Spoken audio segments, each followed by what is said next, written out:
Abordamos hoy el objetivo número 13, no somos supersticiosos, que dice así: adoptar medidas urgentes para combatir el cambio climático y sus efectos. Es probable que mucha gente que empieza ahora a oír hablar de la Agenda 2030, quizá el aspecto más llamativo es el del cambio climático. Cambio climático que se le llama así, pero podríamos llamarle cambio del clima. Claro, no es lo mismo plantearse este tema en un verano tan caluroso como el pasado que en un invierno como este en que vemos todas las montañas cubiertas de nieve. Es decir, influye mucho el momento en que se plantea el tema. Por otra parte, claro, poco podemos comentar en tan breve espacio, pero ante la gran variedad de opiniones que hay, porque no todo el mundo está de acuerdo, podemos hacer algunas preguntas. ¿Se trata de una cuestión científica o más bien política? Porque hay científicos que no están de acuerdo y hay científicos que parece como si estuvieran comprados para decir que sí, porque no cabe duda que la doctrina del cambio climático es un gran negocio. El cambio del clima ha existido siempre. Podríamos preguntarnos, ¿depende solamente de la acción del hombre, de lo que se vierta a la atmósfera? ¿O es algo que ocurre cíclicamente o algo que tiene que ocurrir independientemente de lo que haga el hombre? Hombre, en el peor de los casos, ante la duda, es un asunto que no podemos tomar a broma. Tampoco tragar sin más todo lo que nos dicen, hay que tener espíritu crítico, pero tomarlo en serio. Y ahora pues nos vamos a fijar en las 5 metas que trata este objetivo tan emblemático. Meta número 1. Fortalecimiento de la resiliencia y adaptación. Fortalecer la resiliencia y la capacidad de adaptación a los riesgos relacionados con el clima y los desastres naturales en todos los países. Meta número 2. Incorporación del cambio climático en políticas, estrategias y planes nacionales. Incorporar medidas relativas al cambio climático en las políticas, estrategias y planes nacionales. Meta número 3. Mejorar la educación y sensibilización medioambiental. Mejorar la educación, la sensibilización y la capacidad humana e institucional respecto de la mitigación del cambio climático, la adaptación a él, la reducción de sus efectos y la alerta temprana. Meta 4. Movilización de recursos económicos.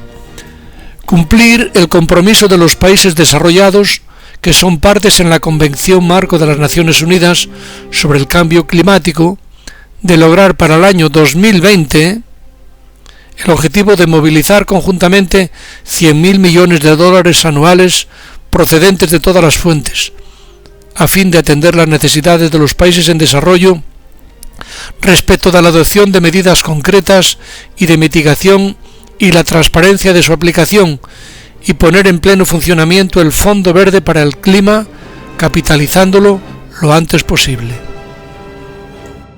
Meta número 5. Gestión del cambio climático en los países menos avanzados. Promover mecanismos para aumentar la capacidad para la planificación y gestión eficaces en relación con el cambio climático en los países menos adelantados y los pequeños estados insulares en desarrollo, haciendo particular hincapié en las mujeres, los jóvenes y las comunidades locales y marginadas. La Iglesia no puede permanecer indiferente ante un tema tan serio como el del cambio climático. Y por eso el Papa Francisco se ha atrevido a escribir esta encíclica tan preciosa como es la Laudato Si, que es muy oportuna. Hay muchos o varias personas que critican a Francisco por hablar tanto de este tema, pero sería mucho peor guardar silencio, porque no cabe duda que estamos ante un potencial peligro muy grave para la humanidad. Y como cristianos no podemos escurrir el bulto, pensando que nos basta con llegar al cielo, ¿no? Hay que cuidar también la tierra en que vivimos. No olvidemos que la creación es obra de Dios y que nuestra obligación es cuidarla, porque, sobre todo, especialmente cuando este descuido va a afectar mucho al sufrimiento de los seres humanos. Es decir, Francisco haría muy mal si guardara silencio. Además, como hemos dicho más veces, la encíclica da un enfoque distinto de lo que es, digamos, el texto de la Agenda 2030, y no vale juzgar al Papa así irresponsablemente como que está hablando de temas que no le competen. En la Laudato Si, en su número 25, el Papa nos dice: el cambio climático es un problema global con grandes dimensiones ambientales, sociales, económicas, distributivas y políticas, y plantea uno de los principales desafíos actuales para la humanidad. Los peores impactos probablemente recaerán en las próximas décadas sobre los países en desarrollo. Muchos pobres viven en lugares particularmente afectados por fenómenos relacionados con el calentamiento, y sus medios de subsistencia dependen fuertemente de las reservas naturales y de los servicios ecosistémicos como la agricultura, la pesca y los recursos forestales. No tienen otras actividades financieras y otros recursos que les permitan adaptarse a los impactos climáticos o hacer frente a situaciones catastróficas, y poseen poco acceso a servicios sociales y a protección. Muchos de aquellos que tienen más recursos y poder económico o político parecen concentrarse sobre todo en enmascarar los problemas o en ocultar los síntomas, tratando solo de reducir algunos impactos negativos del cambio climático.